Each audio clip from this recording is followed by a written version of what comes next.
This is going to be a little intro into part 5 of the 1066 tractor series. As you can see, or if you don't know, that opening in the side of the transmission is where the hydraulic pump goes, and down there is the hydraulic pump. That's not going to be part of this video. The part of this video is going to be, actually there's going to be a couple of segments that was before the split, and then there's going to be a couple of segments after the split. I just kind of wanted to show you this as part of the intro, because some of the discussion that I have about the issues with the transmission relate to the hydraulic pump and what I think it could be, the problems could be. Again, you're going to get varying segments in here. A couple of segments are going to be before the split, which was the last series, chapter 4. And then you're going to get a couple of segments after the split of me moving the tractor, splitting it apart some more, farther apart some more. So anyways, this is the intro, and here we go. I'll continue on from here. Kind of in the shop here this morning. It's actually a Saturday morning. I just came over to, I had to move my truck so the next door neighbor could do some work on his garage, so he was afraid he was going to hit my truck with some boards or something. But anyways, I came over to the shop. Wanted to paint, start painting one of the weights.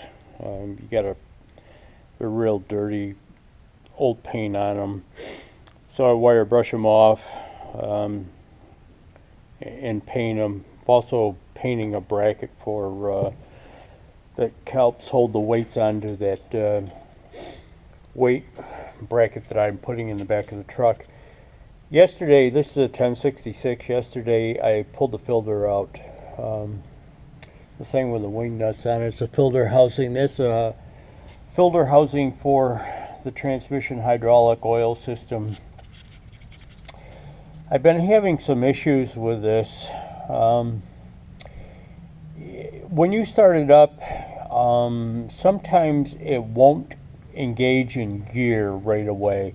It's almost like the pump, the hydraulic pump, which kind of helps work the transmission, clutch, power steering, brakes, is airbound or something. Sometimes I'll get on it, start it up, and it'll move right away. Other times I'll get on it and I've got to screw around for 5-10 minutes before I can get it to engage, and then once it's engaged, I don't have another issue with it until it sits overnight, and then it's possible the next day it'll do it again. Now, I'm not sure if the pump is bad and sometimes it's working or putting enough pressure out. My kind of suspicion is that it's airbound somehow, and it's getting an airlock in it and not letting it work. But I really don't understand what makes it work sporadically like that. But anyways, what I did yesterday is I went down the international dealer, got a new filter, and put that in. When I did it, I pulled the step assembly off of it just to throw a coat of paint on it. Well, I pulled the step assembly off so it was easier access to get back in there, but I kind of wanted to look inside because some models have a secondary filter screen behind the primary filter. Then again, it's only some models. This one in particular didn't happen to have it. But you've got to get way back in there after you pull the filter out and kind of feel in there to see if it is in there. Again, this one didn't have it, but I took the step assembly off of it just to get easier access, and I figured as long it had been bent, whoever owned the tractor before Must have ran into something with the step assembly, because pretty thick metal. It's like got a 1-inch bar steel on it. When I say bar steel, it's flat stock, but it's kind of 1 inch thick by probably 1.5 inches wide, and it's bent, cold bent, and steps are welded onto it. But they bent that bar stock assembly pretty good, so I don't know what the hell they hit with it, but had to be something pretty substantial to bend it like that. I wanted to see if I could straighten it out a little bit, and figured as long as I was doing that, I'd throw a coat of paint on it to kind of see what the tractor would look like a little bit after it had been painted. So what I'm going to do is I'm going to set the camera down, get another angle on it, and I'll be putting this back on again today. I've kind of am very forgetful to film things when I'm doing it, so kind of thought of it today, so that's what I'm going to be doing. Here's the filters assembly in the bucket that I took out yesterday. I'm not sure how long it's been in. Not even sure if the filter assembly had ever been changed by the previous owner. But anyways, changed now, probably at some point in time. Again, I've got to get into that transmission and figure out what the problem with that pump is, or that airlock. I've also got a couple of leaks. This is a gasket leak where this pan is, underneath the transmission. And back there where that pan is, there's a seal on the three-point hitch assembly that's leaking.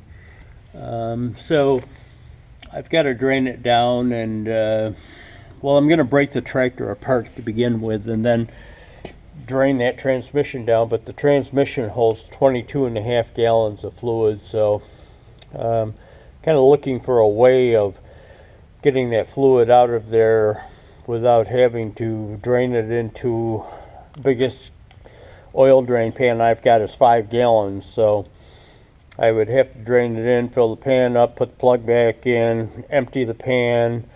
Trying to looking for a better solution than that. But anyways, let me reposition the camera, and I'll get back and put that step assembly on.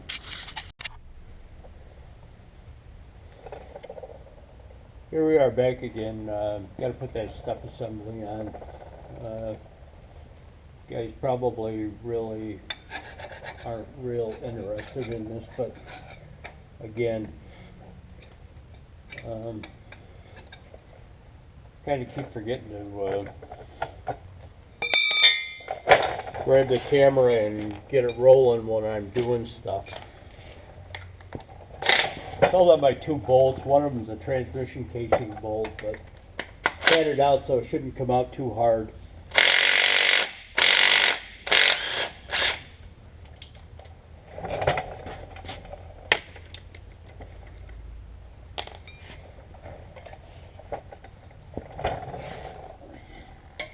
You probably can see the thing is still bent. I really didn't want to heat it. I did heat it a little bit, try to put it on an anvil, but because of that gusset support in there, it's kind of hard to re-bend into it. I painted that bracket with some Rust-Oleum paint. It's not the original paint, but after I'm going to probably sandblast most of the tractor and repaint it, so I'll sandblast that bracket and repaint it with a proper color on it.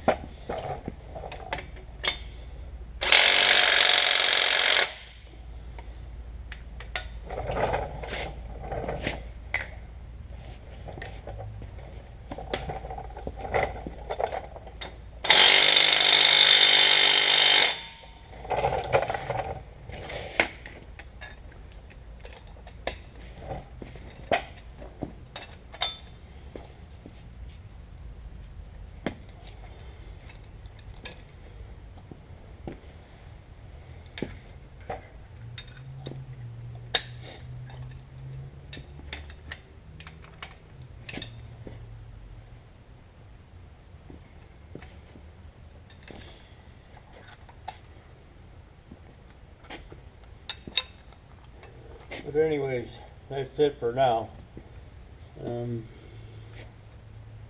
Sure as hell looks a lot better painted than it does when it's not. Later. Kind of figured as long as I had the camera out and was rolling. These are some of the suitcase weights off of the 1066 before I paint them. Pretty dirty, rusty. Of course they're cast iron. They're not going to really rust, just that surface rust on cast iron. But you can see all of the weights that I have are original IH weights. Some of them have a serial number on them. Other ones don't. But you can tell from the way they're made, they are all original IH weights. But that's kind of what they look like before. I think I've shot another video of them after I paint them, but let me go over there and I'll show you. Here's two of the weights that after they were painted. Again, the same paint that I painted that step with is it's a Rust-Oleum enamel. Now it isn't a true international color, and a lot of people can pick up on it. True international color's got more orange in it. These things are kind of like fire engine red, but again, I'm just kind of painting these up so that I can throw them in the back of the truck on that weight bracket for the winter time. I kind of changed my mind about the splitting the tractor apart farther. What I'm going to do is I'm going to disconnect the wiring out of the generator and alternator and pull that wiring harness back, and then I'm going to push the front end forward a little bit, a little farther, so that I have more room in between to work. And I'll just tag these wires, put a piece of tape around them and mark them, even though they should be pretty recognizable. When I go to put it back together, I'll still mark them so that I know where they go. But I'll bring it back. Okay, so I kind of didn't film it, but here's what I did. I hooked the chain fall up to it. I just put a sling under the bolts, put a couple of nuts and washers on each side. There wasn't a lot of weight on it. So I picked the stand up and then I just rolled the tires forward a little bit. So it gave me more space in between here to work. But it was kind of an uneventful move. So I've got more area now. My next project is to kind of I'll be jacking the back up. I'm going to break the tires loose, the bolts on the wheels, break them loose so that they're loose before I jack it up, and then jack it up, get it up on the stands, and pull the wheels off. I'm going to pull the wheels off because I have to get at that seal and the 3-point hitch, and it'd be a lot easier to do it with the wheels removed. I'm going to have to kind of figure out exactly where it's leaking. I've got to assume it's a shaft out of that 3-point hitch. But I'm not really sure. So until I get involved in it, get into it, but it'll make life a lot easier to have the tires off of it. So tires, wheels. But anyways, that's where I am, and I'll bring you back. Okay, so we're back. What I just did is jacked the back of it up and got the jack stands under the axles, so the tires will spin now. The what I've got to do is pull these tires and rims off of here. I broke the there's some 7/8 Torx bolts on there, holds like a wedge or a cam shaped thing into the axle. I'll pull them off. I broke it loose with a breaker bar. Well, it was still down off of the jack stands, and I'll pull them off, pull the tires and rims off of it, just to give me better access around here. Again, I've got a seal that's leaking down here where the 3-point hitch connects into the transmission. At least that's where I'm assuming. I can't really see it yet. Again, you really can't. It's hard to get back in there with the tire in the way and the hitch in the way. So I'm assuming it's a seal for the 3-point hitch. I don't know that for sure, but as soon as I get the tires and rims off, I'll take a better look at it. I've was kind of taking a look at the thrust or the throw-up bearing, and I've actually got a spec book on the thing. That thing is kind of shot. It's saying in the specs it's got to be within 30 thousandths, and I'm saying, yeah, that's probably 30 thousandths or more. But I kind of scraped a little of this grease off. I couldn't figure out where this grease was coming from, because the grease wasn't on the clutch assembly. It was just in the housing. And then I kind of started looking at it down there. I've cleaned it out. You can't see it. On the end of the shafts for the clutch assembly, there's a grease fitting. And I'm kind of thinking, because there was a pile of new grease down in that corner, I'm kind of thinking that grease is just oozing out of there and not really lubricating anything. It's just kind of blowing right through the housing and just accumulating in there, and probably heat, the air movement from the flywheel and clutch assembly spinning around is probably thrown that up over the years. It's probably, I've got to assume this tractor has been broken in part before, because the engine was replaced. Or at least I'm assuming the engine was replaced. There's a sticker on the engine that said the engine was remanufactured by a company. So I've got to assume the engine was replaced. If the engine was replaced, I've got to assume that they broke the tractor in half to do it. Whether they cleaned it out or not, when the engine was done, I don't know. That could be researched, because there's some numbers, shop order numbers and stuff from the company that did that engine. So I may be able to contact them if they're still in business and find out exactly when it happened, if they still have records for that. But anyways, that's kind of where I am right now. I'm still debating. I'm going to replace that throw-out bearing. Still debating whether I'm going to use a stock clutch or not. I don't have to decide that right now.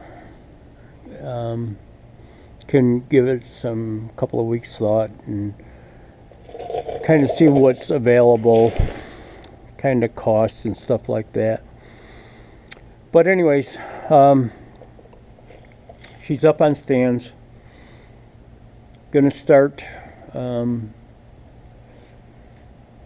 like I said, pull the wheels and tires off, and